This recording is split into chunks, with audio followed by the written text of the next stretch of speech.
Mrs Gill, आपकी बेटी miss Shanaya यहाँ पर क्यों नहीं आई है? हम उन्हें देखना चाहते हैं। जैसे ही सीमा बुआ जी और मिसेस यामिनी गिल ने यह सवाल सुना, वो एक दूसरे की तरफ देखने लगे।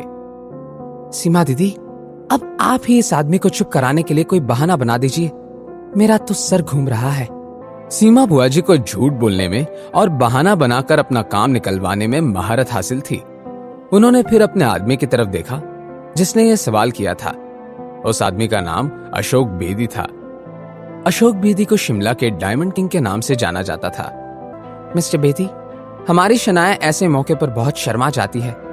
आज उसने कहा कि वो अकेले बैठकर इस पूरे फंक्शन को देखना चाहती है। वो जिससे भी शादी करने के लिए मान जाएगी, वो रोज शनाया को देख सकता है। मिसेस गिल, मेरे सुनने में तो ये बात आई है कि मिस शनाया घर छोड़कर जा चुकी है। आप दोनों के बीच एक बहुत ही सीरियस झगड़ा हुआ था। वो इतनी नाराज थी कि उन्होंने तो गुस्से में आकर आपसे रिश्ता तोड़ दिया। अब सारे मेहमान इनसिक्योर होने लगे। उन्होंने एक एक करके सीमा बुआ जी और यामिनी गिल से सवाल करना शुरू किया। अगर मिस शनाया ने आने से मना कर दिया तो? कहीं स्वयंवर की वजह से हम सब किसी मुसीबत में तो नहीं फंस जाएंगे?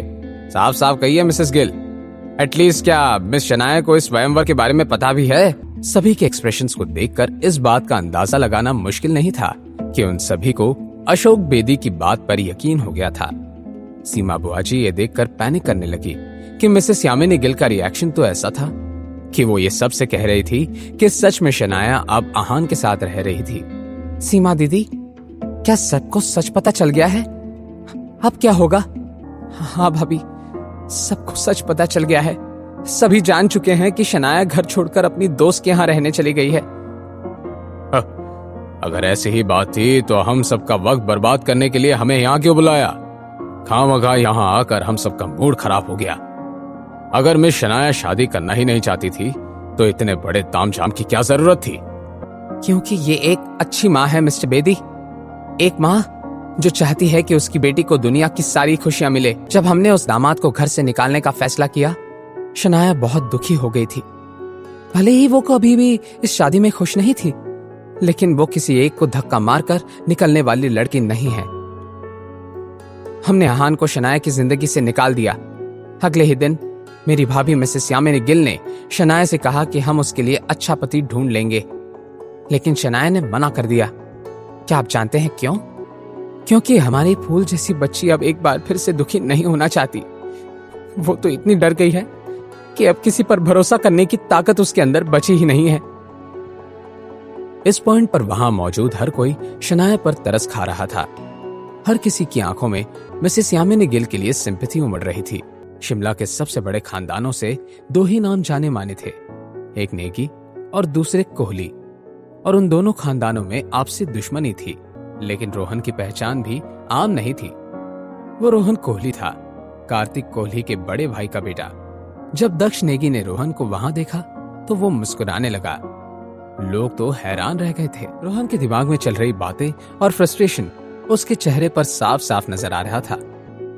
अपनी चापलूसी वाली अंदाज में सीमा बुआ जी रोहन से बोली, दामाद जी, मुझे और भाभी को आपसे मिलकर बहुत खुशी हुई। वैसे मुझे लगता है कि स्प्रिंग कॉर्पोरेशन वाले प्रोजेक्ट की वजह से आप हमारी शनाया को तो जानते ही होंगे। अच्छी बात है। वो सीमा बुआ जी को चुप कराना ही चाहता था कि मिसेस यामिनी गिल बीच में बोल पड़ी, दामाद जी, वैसे शादी कब करनी है, कैसे करनी है, ये मैं आपके मॉम डैड के साथ मिलकर डिस्कस कर लूंगी। शादी?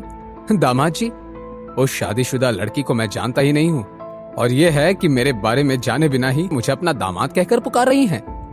ये कैसी नई मुसीबत है यार।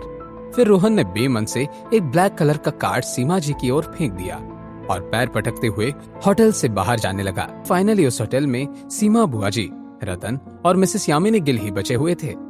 सीमा दीदी, मुझे तो अब भी इस बात पर यकीन नहीं हो रहा है कि सब कुछ बिना किसी रुकावट के पूरा हो गया। भाभी, सब कुछ सही से पूरा क्यों ना होता? पूरा तो होना ही था, सारा मेरा प्लान जो था। और हाँ यामिनी भाभी, अगर शनाया की जिंदगी में माँ आहान कभी नहीं होता तो शनाया की शादी पहले ही बहुत अमीर फैमिली में हो जाती। कोई बात नहीं सीमा दीदी, अब सब कुछ ठीक हो गया है। कोहली खानदान शिमला का सबसे अमीर खानदान है। मैंने तो सुना है कि स्प्रिंग कॉर्पोरेशन के डील के बाद कार्तिक कोहली का दिल्ली के रायजादा खानदान के साथ उठना बैठना भी है। कुछ ही दिन में कोहली परिवार को हिंदुस्तान में जाना जाएगा। दूसरी तरफ प्राइड होटल से बाहर जा रहे दक्ष नेगी ने किसी को कॉल किया। यंग मास्टर, काम हो गया है। आपने अच्छा काम किया है मिस्टर दक्ष नेगी। जी हाँ, ये आवाज और किसी की नहीं, आहान की थी। आहान जब पुलिस को वहां भेजने के बारे में सोच रहा था, आहान को एक नई खबर मालूम पड़ी। रोहन कोहली, रूपल का सो कॉल्ड फियांसे, आहान से बदला लेने के लिए उस स्वयंवर में हिस्सा लेने वाला था। आहान को अब रास्ता मिल गया था।